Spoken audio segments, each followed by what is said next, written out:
अस्सलाम वालेकुम। मैं हूं रज़ा खरल और आप देख रहे हैं अहमद रज़ा खान यूट्यूब चैनल।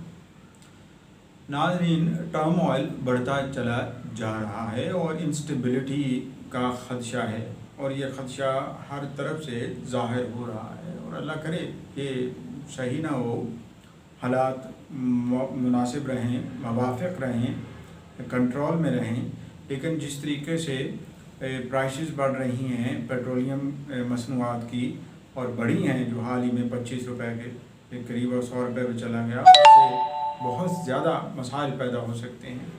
बज़ाहिर तो ये कोई इतनी बात नहीं, गुज़श्ता 3-4 माह पहले भी ये 100 रुपये पे ही था, बल्कि इससे भी ज़्यादा महंगा किया इसी हुकूमत ने किया जब ये आई और फिर आहिस्ता आहिस्ता नीचे भी लेके आई। और इंटरनेशनल जिस तरह से प्राइसेस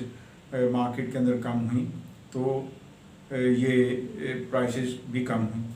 लेकिन मसला ये है कि ये अब उस वक्त हुआ जब हाल ही में बजट पेश हुआ और उस बजट में आवाम के लिए कोई कंसेशन नहीं रखी गई, कोई किसी किस्म का मंसूबा नहीं शुरू किया गया और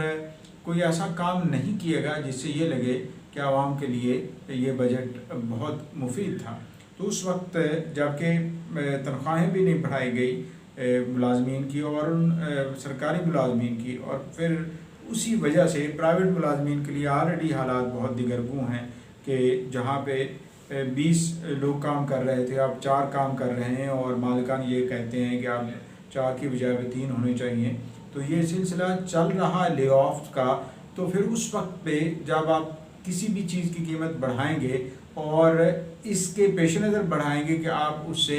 ज़्यादा टैक्स एक्सट्रैक्ट करना चाहते हैं, ना कि इंटरनेशनल मार्केट में प्राइसेस बढ़ी हैं और उन प्राइसेस के बढ़ने की वजह से दीगर मसनूआत जो अशिया ज़रूरी हैं उनकी कीमतें बढ़ेंगी या दीगर सर्विसेज की कीमतें बढ़ेंगी, तो यकीनन ये फिर बहुत बड़ा मसला बन जाएगा। और जैसे बनता चला जा रहा है, अल्लाह करे ये हुकूमत होश के नाखुन ले रहे और बेहतर हो जाए। खान साहब माजी में इस तरह के एहतजाज करते रहें, जब 5 रुपये तक फ़ी लीटर भी कीमत बढ़ती थी तो आप बयान दाग देते थे और हुक्मरानों को मुर्दे इल्ज़ाम ठहराते थे। अब वही चीज़ें बाउंस बैक कर रही हैं और आपके ही बयान और आपकी ही स्टेटमेंट्स जो टेलीविज़न पर चलती रही हैं वही वापस सोशल मीडिया पर चलाई जा रही हैं और आपको बताने की कोशिश की जा रही है कि आपकी कौलो फेल में वो तजाद नहीं होना चाहिए जो अब नज़र आ रहा है। और जो आप कह रहे हैं कि वो कॉन्ट्राडिक्शंस नहीं है, जिस तरह कौमी असम्बली में आपने रिसेंटली बताया कि वो उनकी बातें तो बिल्कुल उनके मुताबिक आए हैं जो पहले थी, तो यकीनन ये ऐसा नहीं है। बहसियत अपोजिशन लीडर और अपोजिशन में रहते हुए आपका रवैया और तरह से था और अब आपका रवैया और तरह से, और आपको ये भी समझ में होना चाहिए कि आपकी वजह से या आपकी पॉलिसीज़ की वजह से ऑलरेडी कोविड-19 के आने से पहले यानी कोरोना वायरस के फैलने से पहले ही बहुत ज़्यादा जॉबलेसनेस हो चुकी थी और तकरीबन ज़िंदगी के हर शोबे में ही एक जमूद की कैफियत थी और इन्वेस्टर्स बाहर जा रहे थे जहाँ पे वो मुख्तलिफ़ मुल्कों में, हत्ता कि बांग्लादेश जैसे मुल्क में जाके वहाँ पे इन्वेस्टमेंट्स हो रही हैं, यानी पाकिस्तानी बिजनेसमैन की तरफ से या दीगर इदारों की तरफ से। और ये सुनने में नहीं, ये बहुत सारी ज़ुबान ज़द आम है चीज़ें जिसका आपने इदराक नहीं किया था कि आपके वो इनिशिएटिव्स या वो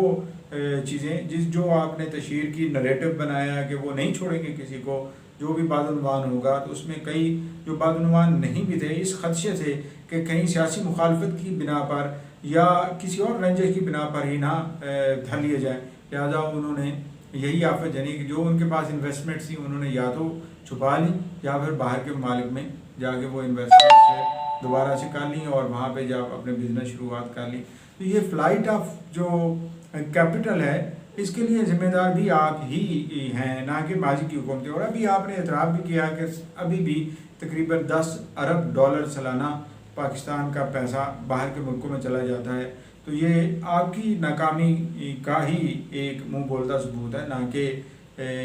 किसी के माजी के हुक्मरान के। आप माजी के हुक्मरानों को बेशक ताने दें, ज़ाहिर है आपका नैरेटिव है और इसी बुनियाद पे आपने इलेक्शन में कामयाबी हासिल की, या जिस तरीके से कहा जा रहा है कि आपने इलेक्शन में कामयाबी हासिल की। हालांकि बहुत सारी कंट्रोवर्सीज हैं इस इलेक्शन के हवाले से भी माजी के इलेक्शंस की तरह। तो आप इनको धोने के लिए इनिशिएटिव्स ऐसे लेने चाहिए थे जिससे कम से कम वो लोग जो मासूम हैं, जिनके खिलाफ कोई चीज़ भी नहीं है, कम से कम उनका डर तो ख़त्म हो जाता। लेकिन जब उनका डर ख़त्म नहीं हुआ तो ये मसला बढ़ता जा रहा है। ऊपर से आपने जिस तरीके से कोरोना वायरस के पेंडेमिक की मिस हैंडलिंग की और बार बार आपने कंफ्यूज स्टेटमेंट्स दी और आपकी गवर्नमेंट की तरफ से स्टेटमेंट्स काबिल कदर नहीं रही, मुख्तलिफ रहीं। कभी आप कहते हैं कि लॉकडाउन तो होना ही नहीं चाहिए, मैं तो लॉकडाउन के ख़िलाफ़ हूँ, तो दूसरी तरफ आप ये कहते हैं कि लॉकडाउन तो किया ही मैंने, वगैरह वगैरह, जो फैसला किया हमने ये कर दिया, उसको ओन भी करते हैं, डिसोन भी करते हैं। तो ये आपकी जो रवैया है इसने भी कोई अच्छा मैसेज नहीं दिया है आवाम को, और आवाम भी इसीलिए उस तरह से सीरियस नहीं ले रहे। अब आप सख्ती करने की कोशिश कर रहे हैं तो अब आप लोगों को जितना कन्फाइन करेंगे उतना ये पेंडेमिक बढ़ेगा, क्योंकि हॉस्पिटल्स में लोग नहीं जा रहे हैं। और हॉस्पिटल्स में ना जाने का मतलब ये है कि लोग घरों में हैं, और अगर वो पॉजिटिव हैं कोविड-19 के, तो फिर वो डेफिनेटली वो वहाँ फैलाने का मौजब बन रहे हैं। और टेस्ट जिस तरह से पिछले चंद दिनों में देखा है कि टेस्ट की तादाद कम होती चली जा रही है और लोग भी टेस्ट करवाने की तरफ मायल नहीं हो रहे हैं, तो ये एक बहुत बड़ा ख़तरा है। और जो बिल्कुल हमारे सरों में मुंडा रहा है वो लोग जो ख़ासतौर पर जो इस पेंडेमिक को देखते हुए मोहतात थे, अब वो भी हिट लिस्ट पर हैं। और कई लोगों के बारे में अभी जानने का हुआ है कि जो इस दुनिया में नहीं रहे और इस बीमारी की वजह से इसका शिकार हो गए हैं। तो यकीनन आपको अभी से अपने फैंसेस मेंट करना होंगे, और मेंट करने के लिए इनिशिएटिव्स भी आप ही ने लेना है, ये नहीं है कि किसी और का। और देखिए दिलचस्प बात यह है कि आपकी अपोजिशन आपको अभी तक नहीं लगता कि वो आपको गिराना नहीं चाहती है, और उसकी वजह भी यही है कि वो जिस तरीके से मैस क्रिएट हो चुका है, मुझे नहीं लगता कि अपोजिशन इस पोजीशन में है कि वो हुकूमत